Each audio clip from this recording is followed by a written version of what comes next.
yang nggak enaknya dari dunia komika itu ya. Makanya kayak Ernest, Pras Teguh, sebenarnya udah nggak bisa dibilang komika lagi. Tapi Kita kasih solusi. Om Semi. Iya, Ya Derry Allah. ya. Keren. Ini salah satu achievement gue juga nih, bisa datengin senior-senior di perkariran stand up comedy nih. Senior tuh kata lainnya tua ya. Ya. Wah, seru sekali ya kemarin.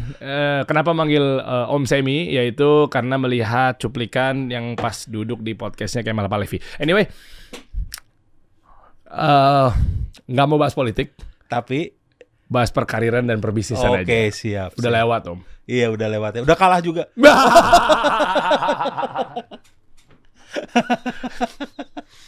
Walaupun masih ada yang usaha di MK gitu, tapi overall udah kalah lah. Saatnya merapat ke pemerintah berarti sekarang ya. Ya itu mah tergantung. Jadi gini Om, serunya adalah ternyata masih banyak pertanyaan muncul terkait kok bisa-bisanya dulu pelopor stand up comedy tapi bionya software developer. Heeh. Iya dong.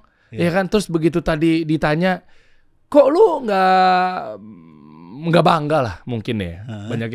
Banyak bertanya-tanya juga lah tentang harusnya kan orang stand up Indo, stand up ini Iya. apa segala macam. Tapi bionya pun juga tuh ya. Heeh. 22.000 orang melihatnya sebenarnya.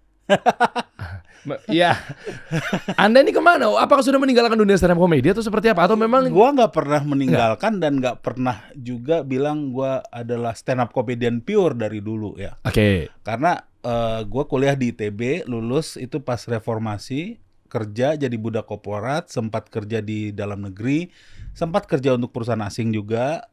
Lalu memutuskan untuk bikin usaha sendiri gitu loh. Oke. Sehingga banyak waktu luang waktu itu. Tahun 2012 atau 2011 itu ada hype stand up comedy, gue diajak.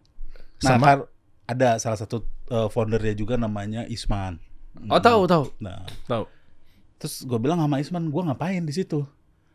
Nah, karena gue dulu waktu 98 tuh orator yang lucu.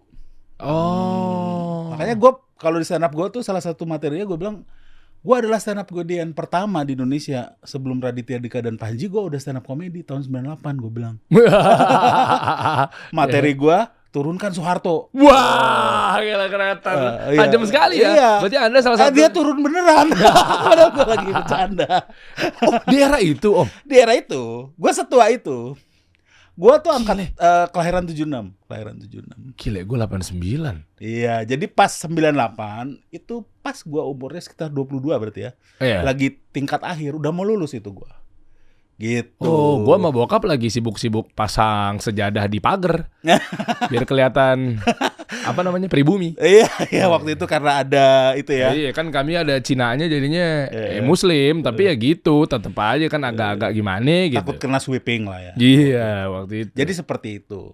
2011 terus ternyata ada pasarnya ngomong stand up comedy yang kritis dan politis ya kan.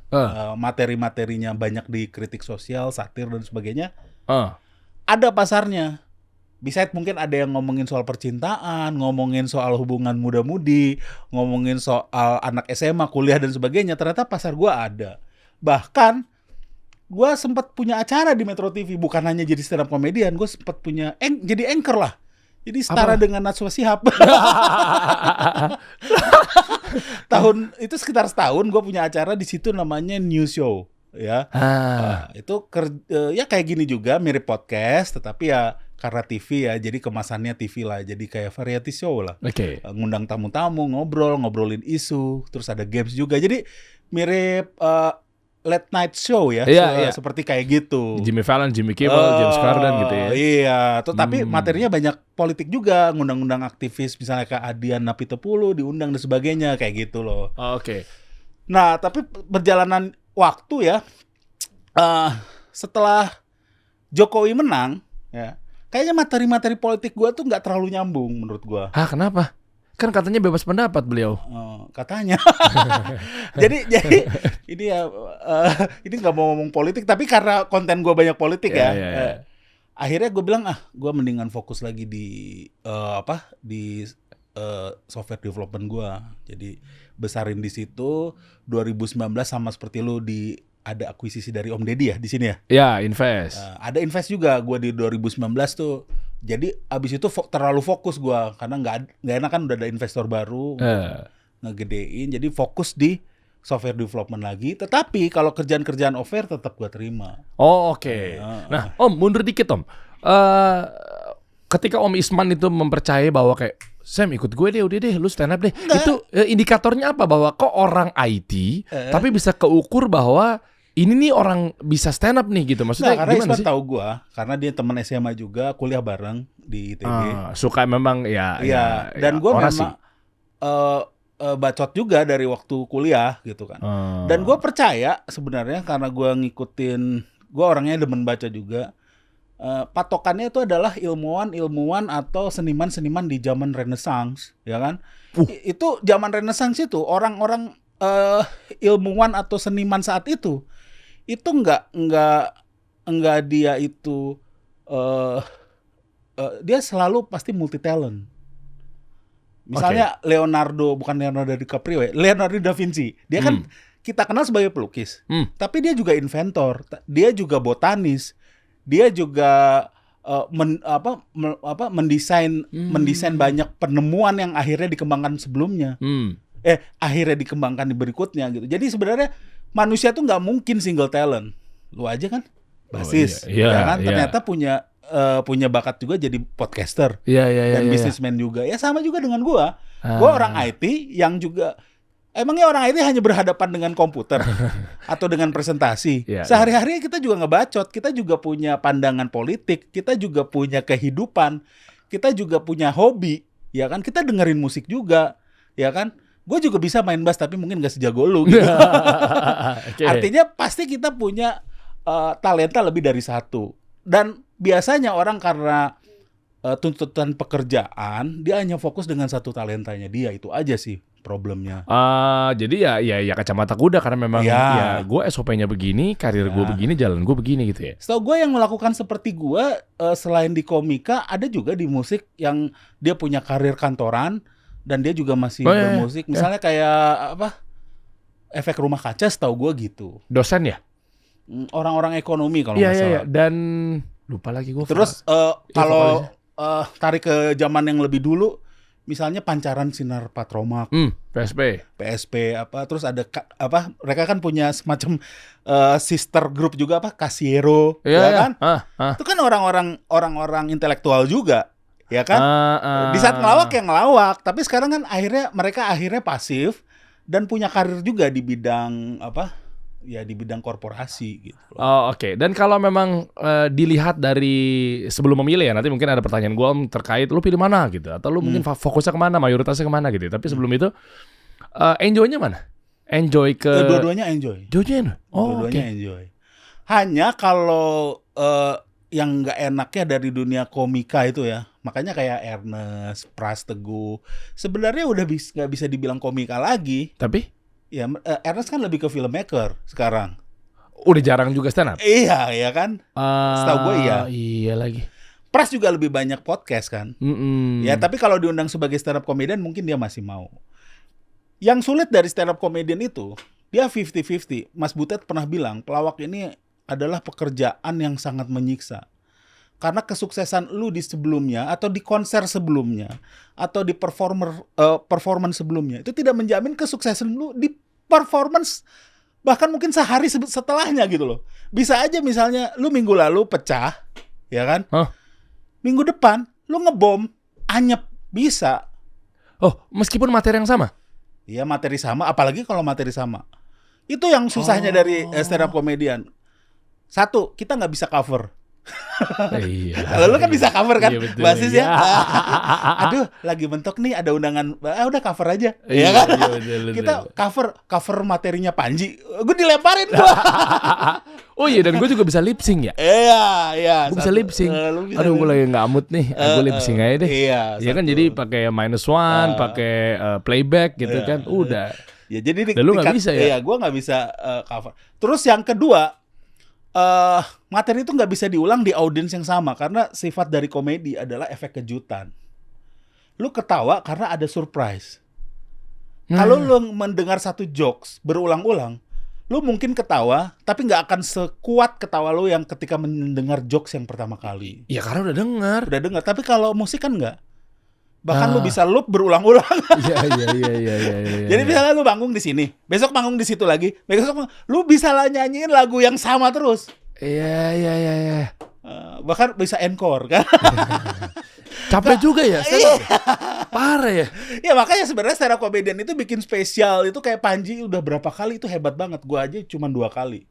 Special show. Iya special show gitu. Oke, dan kalau kita lihat sekarang banyak yang, ya gue nggak tahu ya, gue asal sebut aja, koreksi kalau salah. Bintang Emon, ya kan, ya kita yang baru-baru lah misalnya, ya baru meniti karir atau Diki, Divi dan lain sebagainya gitu. Itu kan kok kita nggak ngeliat dia lagi show lagi ya. Maksudnya memang ya udah lebih asik di konten kreator. Artinya berarti stand up ini cuma dijadikan kutu loncat doang dong. Batu loncat. Oh sorry. Bisa jadi seperti itu, tapi nanti akan balik lagi sih. Kayak Seinfeld kan tadinya stand up comedian, terus dia dapat kontrak besar untuk bikin sitkom. Udah, abis itu udah asik di situ. Asik di situ, tapi dia ada juga akhirnya dia ada comeback juga jadi stand up comedian setelahnya. Pablo satu lagi tuh yang yang suka act out gitu, yang suka pakai sound itu ya, yang agak gemuk ya. Iya. Agak lupa gua namanya. Suka beatbox juga dia. Iya. Yeah. Intinya seperti itu. Gua juga sekarang setelah musim politik kemarin banyak show juga, tapi belum yang spesial. Ini kayaknya orang-orang mengencourage juga nih, Bang Semi nih saatnya nih. Soalnya negara makin lucu nih, lu bikin spesial nih saatnya. Negara makin lucu lagi. Lucu lagi. Tahan diri. Enggak apa-apa. Ini kan tetap tentang karir stand up comedy. Hanya kelemahannya dari stand up comedy itu, kita tuh kelihatannya nggak serius. Sehingga ketika digabungin dengan profesi IT, orang nanti akan bertanya-tanya, nih lu bikin programnya serius nggak sih? Gitu. Iya. Padahal sebenarnya akhirnya ketika kita meeting, ini Pak Sem ternyata kalau soal IT juga ada expertise yang lain dan cara ngomongnya juga lain. Atau jangan-jangan duitnya lebih gede IT. Karena sekarang tuh eranya 4.0, digitalisasi, apps. Besar atau kecil itu relatif, tetapi kalau menurut gue lebih pasti. Lebih pasti ya. Bentar, kalau pastinya di mananya? Kan karena kan ini kan bentuk freelance atau vendor atau agency. Iya, tapi karena gue udah ada jaringannya. Kan bukan kerja kantoran, Om?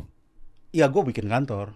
Posisi gue CTO di kantor itu. Oke. Tapi udah pasti ada dapat klien. Kliennya itu yang gue bilang, gue sekarang pegang sekitar 4 startup yang istilahnya semuanya itu fokusnya di digital distribution ya, fintech dan sebagainya, mau terhubung dengan kalau di BI itu ada namanya BI Snap. Nah, susah itu ya.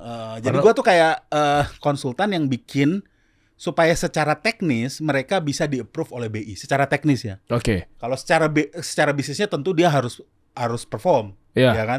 Secara teknis ketika di audit IT-nya memenuhi standar security dan sebagainya, itu perusahaan gue yang kayak gitu. Gue baru tahu seorang stand up komedian yang kita tahu ya, beliau ini ternyata CTO loh. Iya, CTO. Udah, kalau di Gojek gajinya bisa ratusan juta tuh. Iya. Itulah artinya lebih mungkin stand up komedian bisa dapat lebih besar dari itu, tapi kan kadang-kadang panggilan manggung tuh nggak pasti, ya kan? Terus kalau misalnya kontrak TV itu juga tiba-tiba lu hari ini siaran, besok bisa di stop, gitu kan?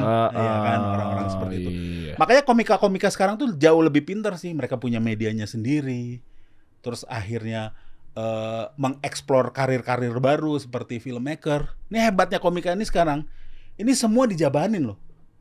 Ini bahkan film sendiri ya, yang terakhir nih Agalain dan sebelum-sebelumnya udah nggak lagi pakai istilahnya perusahaan pasar baru gitu kan. Iya. Udah mereka bikin sendiri gitu loh. Pasar baru. Iya. Kenapa mereka pada ngumpul di situ ya? Iya, kayak gitu loh. Oke, dan kalau dilihat dari stand up komedinya dulu ya, as a career, as a business gitu ya. Kenapa ya di tahun 2024 di eranya politik sekarang ini, kenapa eranya juga stand up komedi yang hadir di belakang-belakang para politikus? Maksudnya kan ini kan kelihatannya kayak jomplang, iya kan? Kalau dia adalah konsultan politik, oke, dipakai di 01, 02, 03. Nih gue agak masuk ke ranah-ranah politik bentar ya. Iya. Tapi kita tahu bahwa di belakang 01, 02, 03 pasti ada stand up komediannya. Ada komikanya. Ada ya. komikanya. Mm-mm. Iya, mungkin yang bikinin skrip debat lah, pidato lah, dan seterusnya. Apa korelasinya antara stand up komedi yang sekarang sama stand up komedi yang dulu? Maksudnya kalau dulu kan ya sudah subjektif aja. Ya lo manggung, hibur orang, selesai. Kenapa kok para capres malah megangnya stand up komedian atau komika? Kenapa tuh, Om? Ya satu mungkin mau dipegang pangsa pasar ya kan, karena mereka selain stand up comedian juga influencer kan. Oke, satu. ya. Misalnya kayak Kiki Saputri kan influencer juga, ya kan. Iya. Memang dia stand up comedian tapi dia influencer juga. Iya. Jadi mungkin fungsinya di tim sukses itu macam-macam. Ada yang sebagai performer, ya kan. Jadi kalau dia bikin acara ada hiburan gitu kan. Iya. Kalau dulu kan standarnya dangdut gitu kan. Iya, betul. Sekarang kan hiburan yang bisa menjangkau Gen Z itu kan salah satunya yang lagi booming adalah Roasting. roasting atau stand up comedy. Ya, gitu. oke. Terus kedua yang budaya roasting tadi. Roasting itu sebenarnya ngeledekin lah. Ya kan, ngeledekin orang. Iya. Tapi dalam hal ini yang diledekin adalah sebuah tokoh. Tokohnya adalah tokoh politik.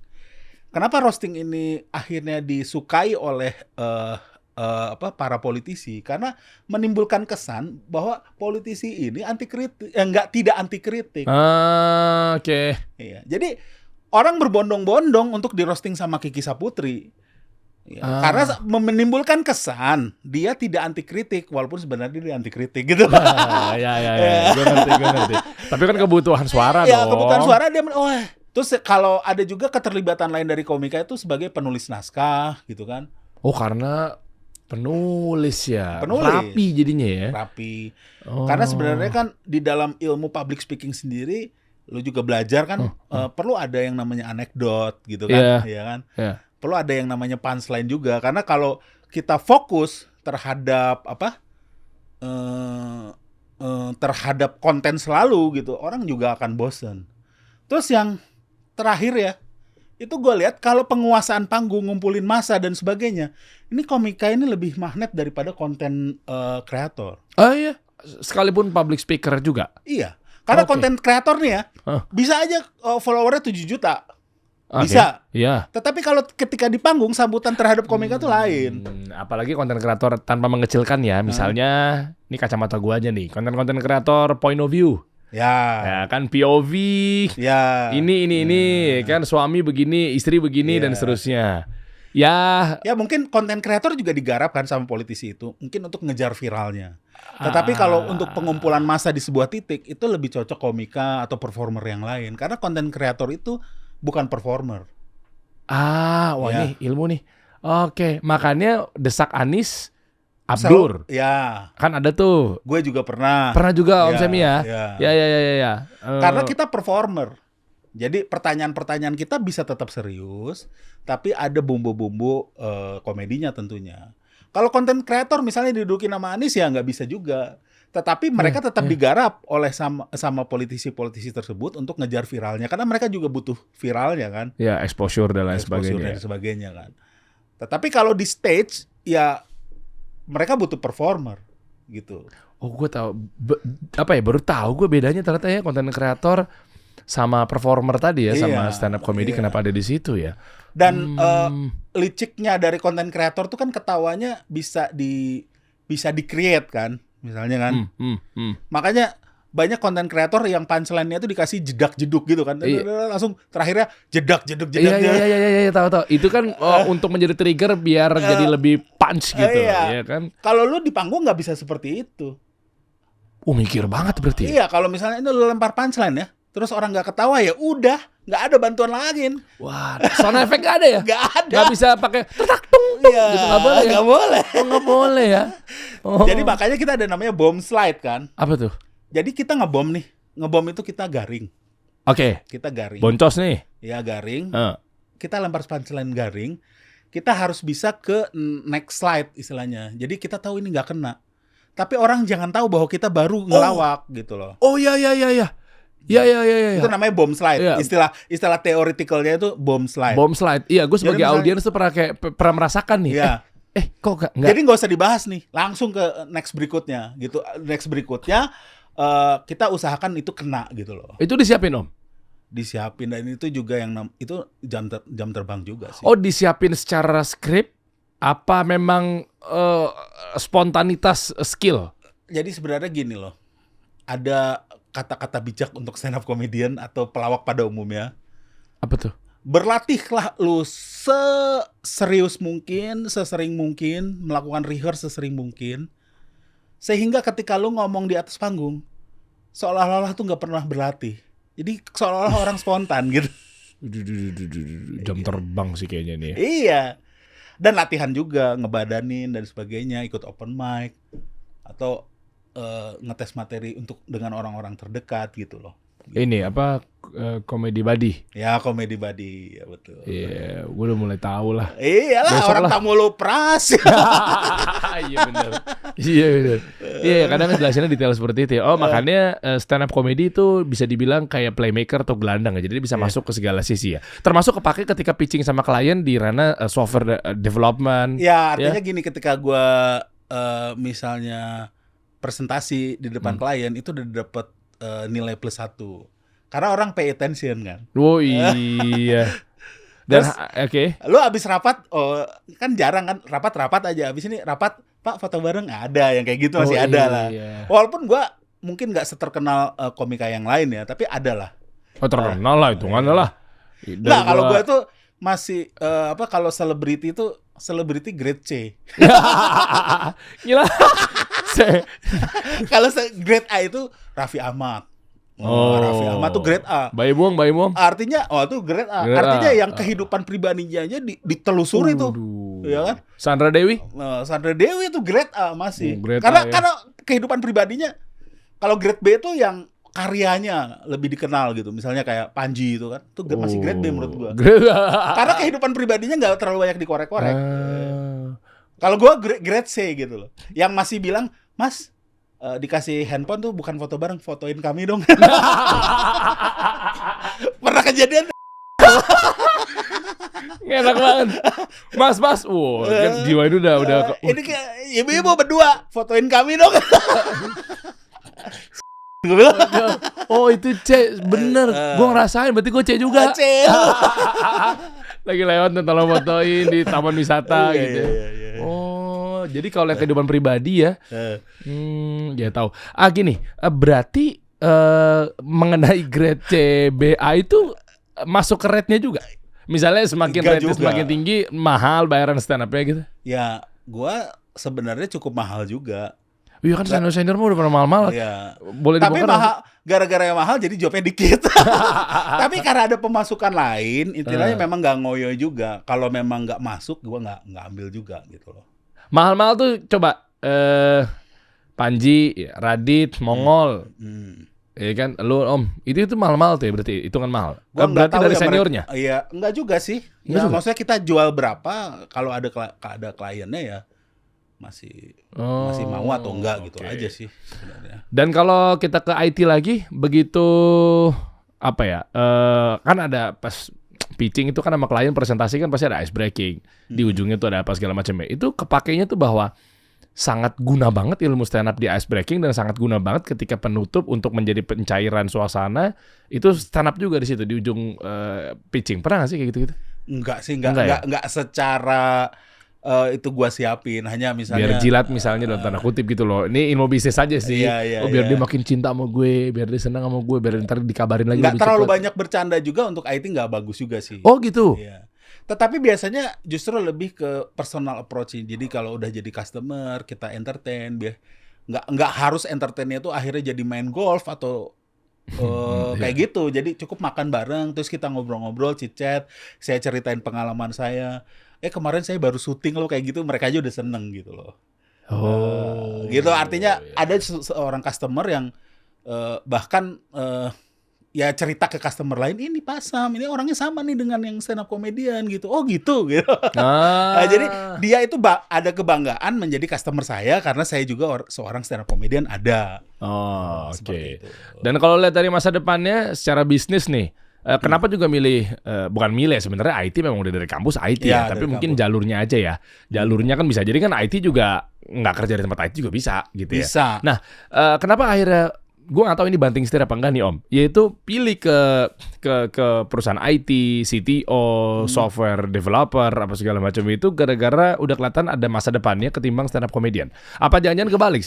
Gini, kita bahas dari detailnya dulu deh. Stand up comedy itu kelihatan masa depannya nggak kayak aktor? Kan aktor bilangnya udah tua udah nggak kepake di sinetron gitu misalnya. Agak kebalik sebenarnya karena gue itu IT-nya udah jalan sebelum zaman stand up comedy. Jadi tahun 2008 gue udah punya usaha sendiri. Menjadi stand up comedian itu di 2011 gitu loh. Ketika dari sebelum-sebelumnya gue memang udah figur yang sering ngelucu aja kalau presentasi sebagai seorang yang kerja di bidang sebagai budak korporat. Teman-teman kantor tuh nganggap gue lucu gitu aja.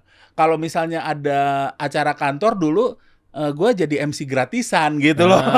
Memang orang yang seperti itu gitu loh. Nah, 2008 gue memutuskan untuk bikin usaha sendiri. Iya, itu masih di ranah IT juga, software. Iya, software development. Dari 2008 tuh gue udah punya perusahaan sendiri. 2009 itu perusahaan gue mendapat investor. 2019. 2018 lah mendapat investor. Dari 2008 ke 2011 gue sudah menekuti usaha gue.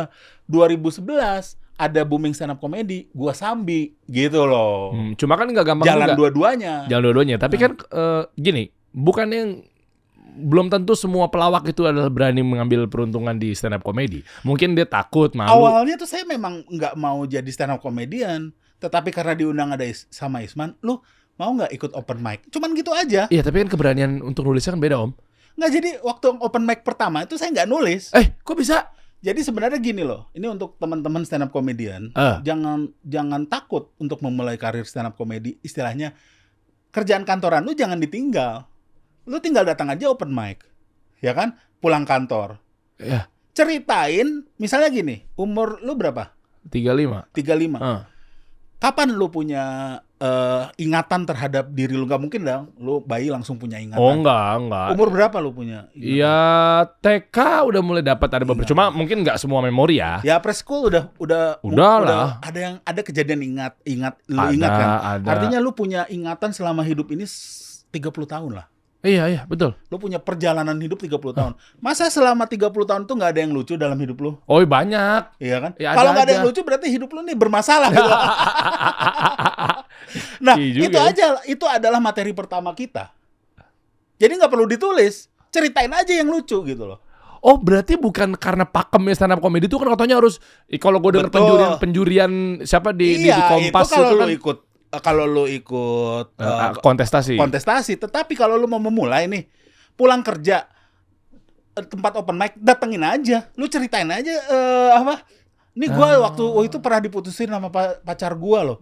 Ternyata kenapa? Karena pacar gue lebih milih ini ya. Itu ceritanya kayak gitu aja. Ceritain ngebom nggak apa-apa. Tapi intinya kita bisa memulai dari situ. Baru kita masuk ke pakem dan sebagainya. Tapi kalau misalnya mau iseng-iseng, pulang kantor open mic sama aja dengan dulu kita pulang kantor karaoke. Ini pulang kantor open mic ya bisa aja kan sebenarnya. Nah yang dua lakukan di 2011 itu ketika stand up Indo berdiri. Itu seperti itu. Jadi pulang dari pekerjaan gue open mic dan ternyata gue pecah terus. Karena memang mungkin lucu aja gitu. Cuman nyeritain dulu waktu di Bandung ya. Gue nih jadi ini materi kita tuh berkembang. Gue waktu pertama kali cuma cerita gini. Gue nih Bandung ya, makanya gue gemuk nih. Karena gue makan makanan khas Bandung itu. Bikin gue gemuk. Kok gitu? Ini namanya hotdog. Panas. Sesimpel itu materi gue yang kalau lu lihat sekarang anjir gue ngomong apa sih nih. Nah gitu. Jadi materi orang itu berkembang. Yang pertamanya itu gue dari Bandung bla bla bla bla. Sekarang ngomongin kritik terhadap Jokowi, kritik terhadap SBY kayak gitu loh. Berkembang. Jadi di 2011 itu gue coba-coba ya cuma nyeritain tentang gue aja dulu pernah di Bandung. Bandung itu kalau punya kalau lu nonton Manchester United, Arsenal, kalau di Bandung tetap Persib kita. Oh iya. Dan kalau Manchester United sama Arsenal, kalau kalah yang disalahin pelatihnya kan atau pemainnya. Kalau kita yang disalahin wasit. Indonesia banget ya. Iya. Wasit. Iya. Itu kan Bandung. Nah, materi gue tuh sesimpel itu dulu. Iya Bandung. Tentang kehidupan gue di Bandung, tentang itu jok tongkrongan anak Bandung sebenarnya hanya gue kemas dalam bentuk stand up comedy, menceritakan tentang kehidupan remaja di Bandung kayak gitu. Makanya gue pernah dengar istilah ini Om, jujur ya, harus jujur. Harus ya. jujur. Apa sih gitu-gitu tuh? Ya. Ya jujur, fakta. Itu tuh ada di karir stand up comedian kan? Iya, karena gini loh. Iya kan? Ketika lu ngomong sesuatu yang gini, kita tuh bukan acting. Kalau acting tuh kan kita memainkan skrip. Iya. Kalau kita ini sebenarnya beropini atau bercerita. Jadi opini kita harus sesuatu yang organik gitu. Kalau cerita juga harus seoriginal mungkin, ya kan. Kalau ada bumbu-bumbu hiperbolik boleh, ya kan. Tetapi orang tahu bahwa itu kita sedang berhiperbola gitu loh. Ya kan? Oh, bukan karena memang bohong kitanya. Bukan gitu lah. Pengen gue pukul bini gue, enggak lah gitu loh. Tapi tapi udah tahu ini lagi hiperbolik nih. Iya. Nggak mungkin lah gue gitu sama bini gue gitu loh. Iya. Susah gampang juga. Iya. Tapi lu pernah nulis Om? Pernah dong. Apa? Nulis literally nulis. Ya nulis iya. Kan tadi kan gue denger kan kayak ya udah lu pulang kantor coba. Itu untuk awalnya begitu. Untuk awal, tapi lama-lama nulis ya pasti. Sama kayak musisi lah, ya kan? Akhirnya kan Anda menulis. Tapi kan awalnya kan cuma gitar-gitaran aja kan. Iya, tahu kunci berani perform. Berani perform, latihan aja langsung di studio, langsung pas ada pensi lu perform. Itu kan sama lah. Tetapi ketika lu menjalani karir itu, apalagi misalnya ikut festival dan sebagainya, lu harus nulis. Dan gua juga penulis sebenarnya. Sebelum jadi stand up comedian, gua menerbitkan kumpulan cerpen. Terus setelah stand up comedian, gua menerbitkan kumpulan esai, dan hari ini gue lagi nulis novel juga nih. Oh ya? Mungkin bisa targetnya tahun ini kita. Oh gitu. Kita publish. Ada bocoran-bocorannya nggak di sosmed? Belum. Belum ya? Pasti politik nih pasti gue tahu banget. Enggak, jadi gini, ada kejadian politik, tapi sebenarnya tentang kehidupan manusia. Tapi misalnya dia nonton TV, lagi ada berkaitan dengan, misalnya lu baca Forrest Gump nggak? Atau nonton Forrest Gump? Forrest Gump itu tahun berapa? Oh iya, tapi kan namanya film yang masterpiece kan harus. Forrest Gump itu menceritakan tentang Forrest Gump. Oke. Tetapi Forrest Gump di situ diceritakan seolah-olah ketemu dengan JFK atau JFK sedang launching, jadi seperti itulah. Oh, tentang presiden-presiden Amerika gitu. Ya kalau si Forrest Gump seperti itu. Oh. Nah, gue juga ada si tokoh ini. Misalnya baca korannya tentang misalnya Soeharto dijatuhkan, ada kayak gitu loh, tapi ceritanya tentang si orang ini, bukan tentang si figur orangnya ya. Iya. Tetapi settingnya bisa kayak kalau nonton film Dylan yang terakhir, apa tuh, kan dia ceritanya aktivis tuh. Ada demo juga tahun itu. Dylan yang pernah kita undang ya, siapa namanya? Vidi Baik, Arbani. Pemerannya. Iya kan si Arbani. Iya, yang udah bukan Iqbal ya. Oh iya yang itu kan Arbani, dia bukan Iqbal, ya bener. Sama si anaknya Irgi ya. Lupa. Ya artinya gini, kan karena kerjanya IT banyak di belakang komputer, bisa dong kita sehari setengah jam ngelihat lagi novel untuk kayak gitu. Dan akhirnya terpecahkan stigmanya nih. Orang-orang IT kan geek dan wibu katanya kan. Serius banget hidupnya, kayaknya lempeng-lempeng aja. Ternyata bisa stand up, bisa public speaking. Gue serius juga kalau IT. Kalau anak buah gue nganggap gue kalau lagi kerja galak juga. Wah, ini kok dikasih tau nggak ngerti-ngerti sih gitu loh. Tapi ketika kita stand up, ya kita memang harus menghibur audiens kan. Tetapi ketika kita kerja stand up, nulis, ya kita serius juga lah. Oh, oke. Pas nulisnya ya. Pas nulisnya. Artinya serius melakukan pekerjaan. Tetapi ketika misalnya di panggung, kita bisa happy gitu kan. Nah, kita juga ketika nulis, kita serius, ini di mana nih ya punchline-nya. wah ini kurang lucu nih. Karena tetapi kalau kita misalnya perform, apalagi tawa pertama penonton udah kena, wah itu udah. Oke. Dan persona itu bisa dibentuk, apa memang dibentuk atau memang udah bawaan? Kan Memang itu dua-duanya. Dua-duanya Tetapi kalau lu dengan kejujuran, pasti persona itu akan sesuai dengan apa yang lu mau kan. Misalnya gitu, Raditya Dika memang nggak tertarik ngomong politik, artinya ya personanya akan seperti itu gitu. Oke. Ya kan? Oke. Ya, Panji memang kalau istilah Panji itu palet, ya kan? Palet apa? Ya itu kalau kita lukis tuh Palet. Iya. paletnya dia itu ngomong soal politik dalam tataran yang lebih dia tuh kan Praktis dan optimis ya. Orangnya optimis kan? Optimis. Iya, kalau menurut gua. Jadi dalam kritik-kritik dia tuh selalu menawarkan solusi. Kalau gua kan enggak. Kalau gua kan dekonstruktif. Jadi kelihatan lah. Kalau gua lebih ngaco ngomongnya. Kalau Coki Pardede lebih ngaco lagi gitu. Artinya gitu loh. Tapi itu palet-palet, kalau istilah Panji palet-palet atau segmen-segmen yang kita pilih. Oke. Gua nggak bisa seberani Coki karena memang nggak mau juga. Ya, Coki juga nggak mau mungkin kayak Panji. Panji juga nggak mau kayak gua gitu loh. Nggak mau juga kayak Bintang Emon gitu loh. Atau misalnya Adriano Colby punya juga. Jadi akhirnya terbentuk sendiri sih, sesuai dengan karakternya. Oke. Dan ini mengingatkan gue pada, gue nggak tahu Om Semi tahu nggak, Rian Adriandi. Iya, kemana ya? Kan pas gue coba cek di sosmednya, animator gitu-gitu kan, ilustrator jadinya. Karena dia memang sebelum stand up comedian juga, dia memang kuliah di BINUS jurusan desain. Graphic designer. Graphic design. Dan memang berbakat juga. Oke, nah maksudnya kan artinya kan juga jadinya jarang perform, atau mungkin gue nggak pernah lihat lagi, tapi malah masuknya ke sana. Jadi akhirnya ini banyak stigma-stigma bermunculan bahwa apa jangan-jangan mungkin karirnya masih membingungkan masa depannya. Akhirnya kan jadi banyak-banyak nggak banyak sih, tapi gue lihat tuh jadi kayak banyak yang. Ya kita menjalani karir yang ya gini. Kita juga nggak mungkin lah setiap hari manggung. Gila, siapa sih yang setiap hari manggung, kecuali dulu sempat katanya Cak Lontong tiap hari manggung tuh sempat. Oh iya. Dulu ya. Oh iya.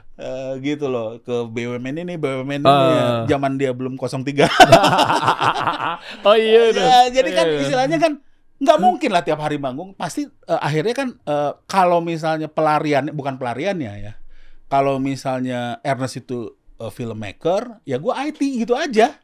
Tapi kita sama-sama basicnya ya stand up comedian juga ada gitu loh. Basic stand up comediannya tetap ada gitu. Cuma pasti jadi nomor 2 dong Om. Kalau gue saat ini ya. Tapi belum tentu pada Ernest. Ernest juga ke filmmaker kan? Iya kan, berarti jadi nomor 2 kan stand up-nya. Sekarang iya. Tapi ada juga kan yang memang macan panggung gitu. Banyak.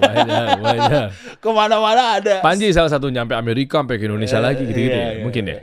Mungkin juga. Oke. Ya, nah makanya gue jadi tertarik nih ngundang Om Semi guys. Artinya ada 2 kan karirnya yang memang mau dibahas gitu. Tapi berarti kalau sekarang pertanyaan udah boleh gue lempar terkait berapa persen untuk stand up dan berapa persen untuk IT? Sekarang paling untuk stand up hanya 20%. Wow, kecil sekali. Lama-lama kegerus itu kayaknya udah, kalau memang dapat proyek-proyek gede lagi di sana, apalagi sekarang justru tadinya sempat cuma 5%. Oh iya. Sekarang udah naik ke 20% lagi. Oh. Kalau tahun 2011-an itu 50-50. Ya. Artinya minor ya berarti buat stand up ya. Karena gini loh, stand up itu sekali dapat memang mungkin lumayan gede, tapi kita nggak bisa lucu terus tiap hari. Itu kali ya beratnya di situ. Beratnya di situ. Apalagi kalau kita diundang ke satu tempat 2 kali, nggak mungkin kita perform dengan materi yang sama. Kan audiensnya beda.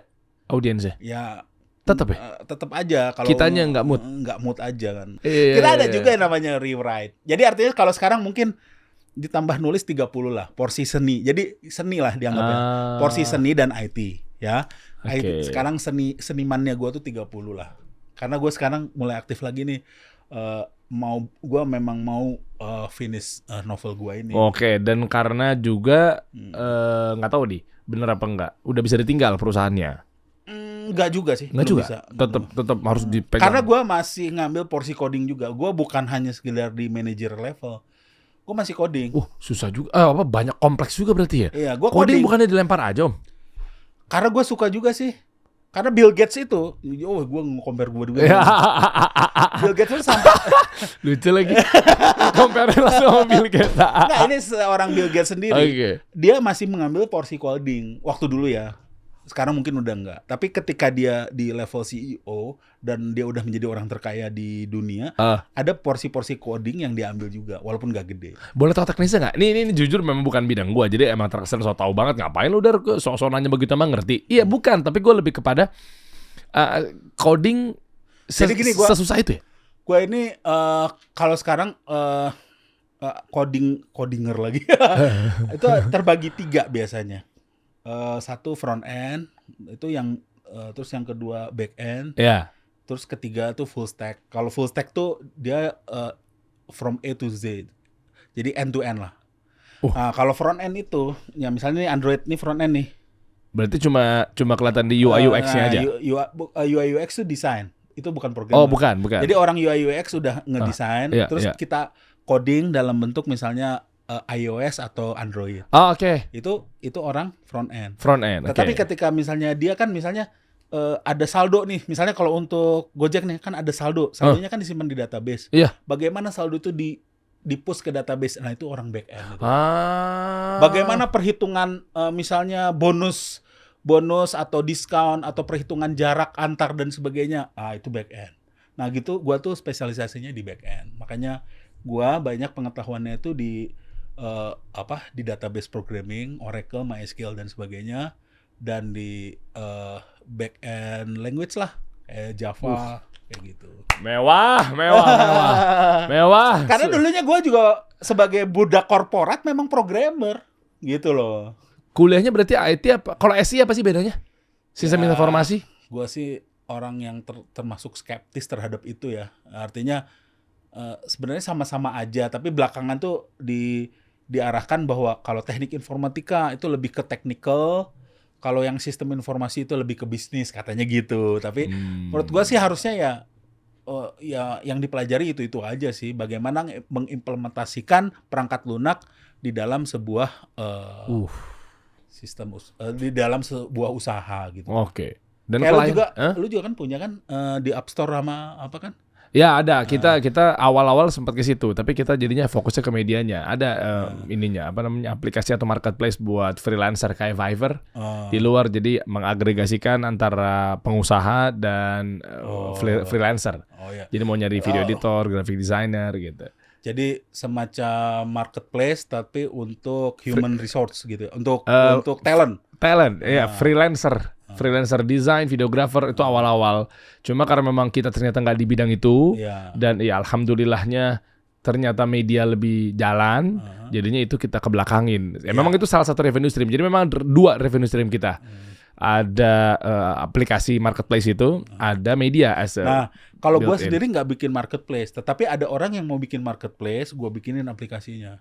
Karena gue ngerasa bidang gue juga nggak di situ. Karena kalau lu bikin marketplace atau bikin super apps, itu kan harus bakar duit juga. Oh parah. Ya kan? Iya. Jadi gue sebenarnya bikin senjata untuk orang bakar duit gitu aja. Lu mau bakar duit, bakar aja duit lu. Tetapi software-nya beli dari gue, dia untung atau enggak, ya bukan urusan gua. Iya, kan udah putus di situ. Udah putus gitu. Jadi kayak gue jual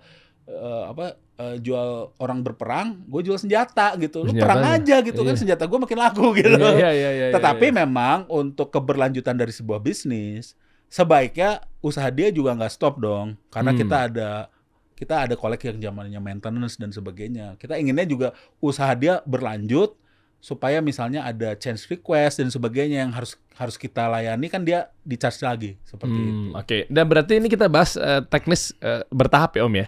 Sampai nanti ke ujung atau ke muara obrolannya. IT. Berarti itu bisnis yang menjanjikan saat ini karena memang semua sekarang udah serba digital. Satu itu, tapi memang saingannya juga banyak kan. Sekarang IT sendiri ada yang model anak SMK bisa juga bikin aplikasi, tetapi kan yang kita sebenarnya cara menjual IT ini bukan sekedar menjual nih aplikasi pakai, tetapi ada yang namanya vertical knowledge lah. Dalam banyak bisnis, dalam hampir semua bisnis kita perlu yang namanya vertical knowledge. Kalau misalnya horizontal knowledge itu adalah ya inilah pengetahuan teknis lu tentang kamera itu horizontal. Ya artinya itu pengetahuan teknis. Tetapi kamera atau sound system ini lu pakai untuk apa? Untuk bikin konten podcast atau untuk nyanyi. Nah, itu vertikalnya kan. Ya kan? Monetisasinya. Ya, artinya intinya. Sama juga kalau misalnya horizontal knowledge dari IT. Itu misalnya tentang bagaimana lu coding. Pakai bahasa apa? Misalnya gue sebutin aja, pakai C++ kah, pakai Java, pakai Kotlin, pakai lalu database-nya apa? Oracle kah, MySQL atau MS SQL atau NoSQL. Nah, itu seperti itu ya. Itu horizontal knowledge. Tetapi vertikalnya apa? Lu mau bikin apa? Mau bikin software financial, mau bikin software kesehatan, health, lu mau bikin software fitness. Nah, itu kan seperti itu kan. Untuk itu, lu kan butuh expert kan. Bukan hanya lu jago coding, tetapi lu harus tahu vertical knowledge-nya. Ketika lu mau implementasi aplikasi fitness, lu harus tahu dong kebutuhan dari orang-orang yang fitness itu apa. Iya. Pencatatan kalori lah, apa lah. Baru dikasih tahu lah ke orang yang bisa implementasi. Jadi, pengetahuan vertikalnya ini perlu. Kalau lu misalnya mau bikin aplikasi tentang hospital, tentang reservasi, lu harus tahu dong bagaimana reservasi itu, bagaimana reservasi itu dilakukan. Lu harus punya orang yang mengerti misalnya tentang ilmu perhotelan dan sebagainya kan, tarif perhotelan dan sebagainya gitu kan. Ya. Nah, kalau gua tuh vertikalnya lebih banyak ke financial transaction kayak gitu. Oh, kesana ya. Berarti ada payment gateway. Payment gateway, terus misalnya switching ke perbankan. Iya. Nah, kayak gitu. Terus misalnya bagaimana tentang fraud. Ya. Artinya jangan sampai sistem kita ini jadi terus tapi jadi sumber fraud gitu kan. Oke. Nah, ini sekalian gue curhat ya Om. Salah satunya gue juga akhirnya mengesampingkan, bahkan udah kayaknya sih udah nggak gue urus lah si aplikasi inilah ya. Jadi memang fokusnya di media, kita ada travel umroh dan lain sebagainya gitu ya. Salah satu memang stream income kita yang lainnya. Yaitu waktu itu kita kebobol. Ini sekalian cerita nih, dan juga mungkin ini edukasi buat kawan-kawan juga. Kebobol, ada pembobolan caranya begini. Dia ini kan ada dompet. Jadi gini, kita ini di tengah. Lu punya wallet ya? Ada saldonya. Ada saldonya. Kita pakai OI, pihak ketiganya, third party-nya. Oke, jadi gue di tengah. Gue sebagai agregator yang mengagregasikan pertemuannya si pengusaha dengan freelancer. Oke. Marketplace, nyari apa? Nyari desainer, nyari ilustrator, animator, programmer, web developer dan seterusnya, itu masuk situ. Mereka nyari marketplace transaksi, ada harganya banyak banget di situ, dan kita udah ribuan orang udah di dalam. Karena dari media kita call to action ke sana gitu kan. Memang kita nggak pakai bakar duit sih ya. Nah, tapi ternyata duit kita yang dibakar sama maling gitu ya. Nah, artinya ternyata dompet ini nggak tahu mereka tuh dapat cheat dari mana, dapat behavior dari mana, dapat ilmu dari mana, dengan nambahin kata minus di depan, strip gitu. Misalnya kita mau cairin duit, kita kan kalau di Shopee kan ada Shopee Pay dan lain sebagainya tuh untuk cariin dompetnya, dicairin duit. Nah, misalnya gue seorang freelancer, gue mau nyariin duit, dicairin lah, misalnya 5 juta. Tapi dia kan nggak ada duitnya di dalam situ. Dia di nol nih freelancernya. Caranya adalah ditulis minus 5 juta. Cair dia dapat duit situ. Itu mah programmer lu melakukan bug. Itu. Makanya di dalam sebuah, bahaya banget, sesimpel minus doang. Di dalam sebuah implementasi itu ada yang terakhir, ada namanya pen test atau penetration test. Itu harusnya case-case seperti itu tuh dicoba. Jadi ada orang iseng kayak gitu. Tapi apakah memang template-nya harus ada kata strip gitu? Enggak, itu artinya ada satu case yang nggak di cover oleh orang yang implementasi. Nah, si maling ini, si hacker ini, kok tahu kalau ternyata minus itu? Memang ada template-template khusus hanya orang-orang dicoba-coba itu pasti. Coba-coba. Pasti dicoba-coba. Kok bisa pas minus gitu? Iya, artinya bisa dicoba-coba. Ketahuan atau di hack dulu baru dicoba? Artinya kan harusnya itu sama kayak yang terjadi di KPU sekarang. Yang waktu ini kan angka ada ada jumlah jumlah pemilih di dalam satu TPS ya. Itu tidak boleh lebih dari 300. Itu di peraturan undang-undang pemilu. di Undang-Undang Pemilu. Jadi dalam satu TPS itu jumlah pemilihnya itu tidak boleh dari 300. Tetapi kenapa suara berapa lah ya 04 bisa sampai 600? Iya. Di TPS itu. Nah, itu artinya si programmernya tidak melakukan validasi. Harusnya kan kalau memang seperti itu aturannya tinggal divalidasi aja. Ketika input totalnya melebihi 300 ditolak. Jadi si petugasnya harus inputnya ini belum benar dan sebagainya. Artinya kalau di bagian lu tuh harusnya input minus itu harusnya ditangani. Artinya ada satu proses di dalam software development yang tidak dilakukan oleh developer yang lu pakai vendor ya mungkin ya. Iya, ada vendor sama internal ya. Iya, artinya si Iqbal internal kita ya. Ya tidak melakukan pentest tadi, penetration test. Oke. Nah, ini ada upayanya, waduh, pembobolannya nggak tanggung-tanggung, makanya gue jadi males. 1,9 miliar. Nah iya. Jadi coba nih, ada historinya ya. Jadi dicoba minus 2M misalnya. Oh nggak bisa. Oke. Minus 20M. Oh nggak bisa. Minus 20.000 ketarik. Terus dia berulang-ulang. Terus 200.000 ketarik sampai 1,9. Jadi kalau dia masukin saldonya misalnya kita adanya cuma 1M, dia tarik 5M kan nggak bisa. Tapi tahunya tarik itu 5 juta, 50 juta sampai dia coba ke 1,9 miliar. Parah banget. Makanya gue bilang, nah, ya ini curhatan gue aja sih sebenarnya itu juga udah lalu juga ya. Akhirnya kita ganti-gantiin uang freelancer. Wah itu sempat gue undang juga beberapa kayak pihak-pihak cyber apa segala macam gitu ya. Ya kepolisian udah laporin, capek lah. Akhirnya kita ngeganti berapa waktu itu ya, sisa terakhir ya. Udah sisa tinggal saldo 14 juta, ketarik lagi. Jadi bilang, wah udah deh, ini dompet jangan dulu deh, stop dulu deh. Soalnya kan pengusahanya kan udah bayar ke situ, udah bayar ke agensinya kan. Kan ini kan waktu itu kan running tuh. Ya terus marketplace kan, bayar dulu, dikerjain, baru duitnya kita cairin dari si pihak ketiga kita. Wah rusuh, udah deh gue males. Nah maksud gue ini sebagai cerita plus, gue gak mau bahas itu lagi, tapi lebih kepada gara-gara tadi Om Semi sempat singgung mengenai KPU. Gue gak mau bahas mengenai perpolitikan ya. Enggak. Ini udah lewat, semuanya udah lewat. Cuma gue pengen tahu edukasinya. Gue gak tahu nih obrolannya sampai sini tuh luar biasa juga ya. Iya. Gimana? Kebobolan yang kemarin rame. Nggak usah bilang lah ini mau 01, 02, 03 udah lewat. Gue juga gak mau jadi fitnah segala macamnya. Gue coba diplomatis nih. Andai kata memang terjadi itu pembobolan dan katanya ada di Alibaba deh itu. Bener gak sih? Oh dia pakai cloud di Alibaba. Betul ya. Nah, gue boleh tahu nggak? Gue nggak paham di IT, tapi ini bisa terjadi sekelas negara misalnya. Ini gue disclaimer ya. Ini untuk biar amannya. Andai kata terjadi, kan ini kan kita nggak tahu. Ada yang bilang juga bahwa kami tidak nipu, kamu menuduh. Tapi ada juga yang bilang aku bawa bukti. Ini gimana bisa terjadi nih Om? Jadi sebenarnya gini, aturannya itu yang belum jelas sebenarnya. Di KPU? Nggak, di negara ini. Di negara ini kan kebocoran data, kemarin kayak data Dukcapil aja bisa bocor, ya kan? Terus ada bank BSI aja datanya bisa bocor kayak gitu. Itu juga nggak ada punishment gitu loh. Maksudnya, ini data pribadi gua udah leak kemana-mana ini. Leak itu apa? Udah terbocor. Oh bocor. Bocor kemana-mana itu juga nggak ada punishment juga dari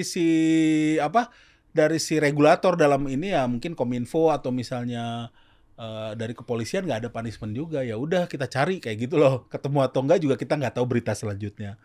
Terus masalah harusnya itu kan hal-hal tersebut ya misalnya oleh Kominfo tuh diatur secara detail gitu. Kalau di kita kan sekarang tuh aturan tuh dibuat setelah ada pelanggaran. Wah ini kayaknya kayak lu lah.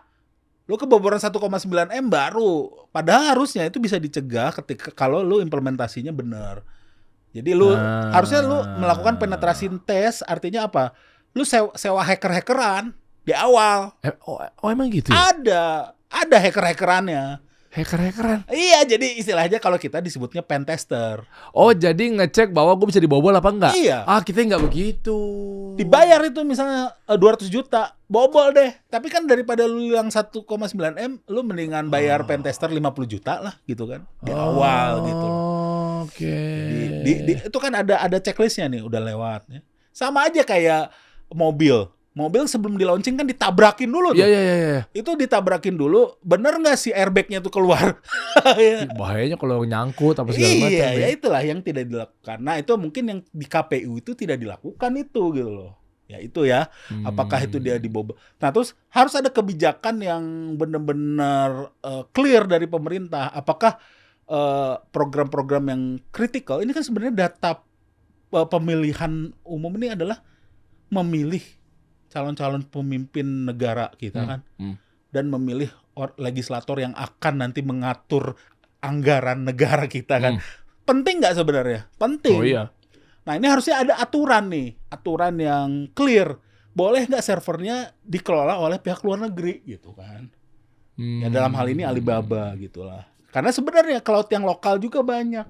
Atau misalnya negara dengan biaya yang sedemikian besar, ya gua nggak tahu ya biaya IT, silakan di googling ya. APBN? Untuk nggak biaya IT untuk yang khusus KPU ini berapa gitu. Itu sebenarnya bisa mungkin invest server sendiri tanpa harus cloud di Alibaba gitu. Berarti kan pakai APBN kan?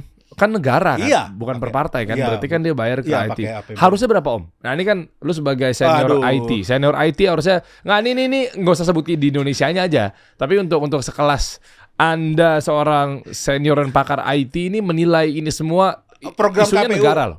Iya. Program KPU ini mungkin nggak tahu berapa ya. Kira-kira T nyampe pasti ya? Ya harusnya T nyampe. Tapi sebenarnya ini kalau dikerjain sama gua 100 M mah udah selesai. Wah, dia jualan langsung.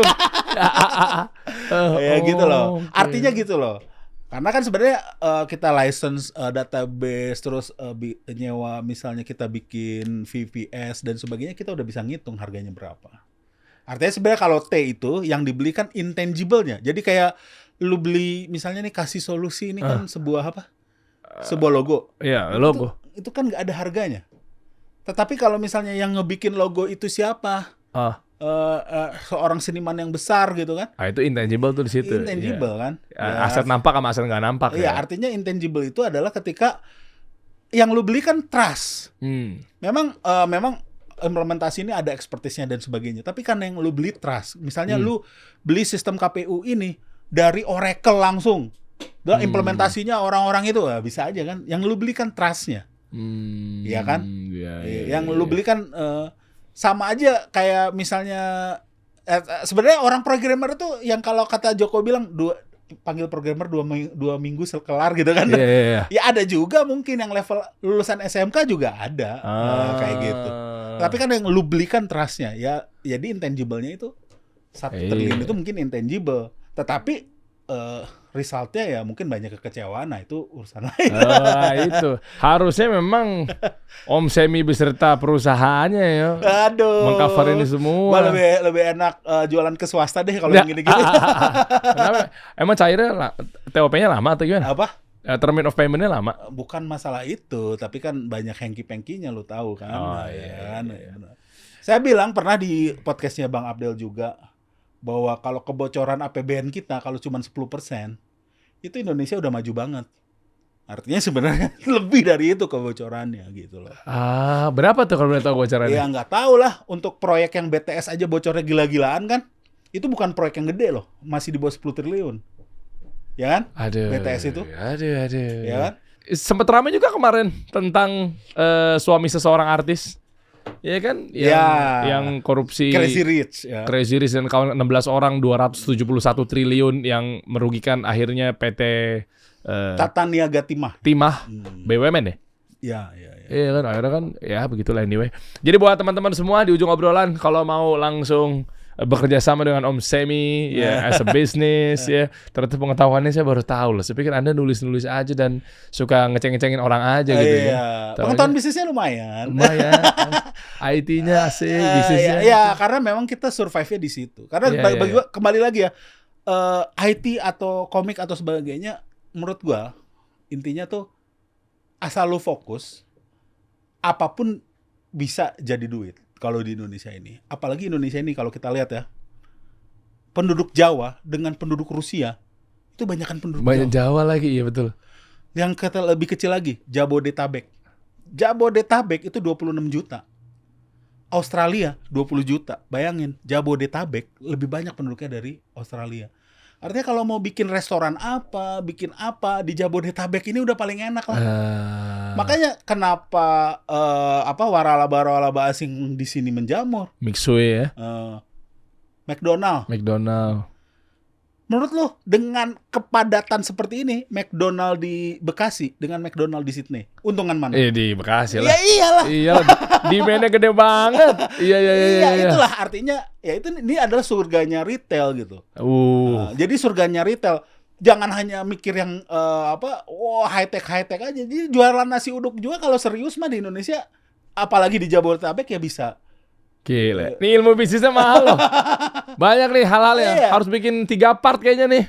Nah, karena gini loh. Kalau gue lihat ya, ada orang yang sukses jualan IT, ada yang sukses jadi stand up comedian, ada yang sukses jualan film kayak Ernest, tapi ada juga yang sukses jualan beras.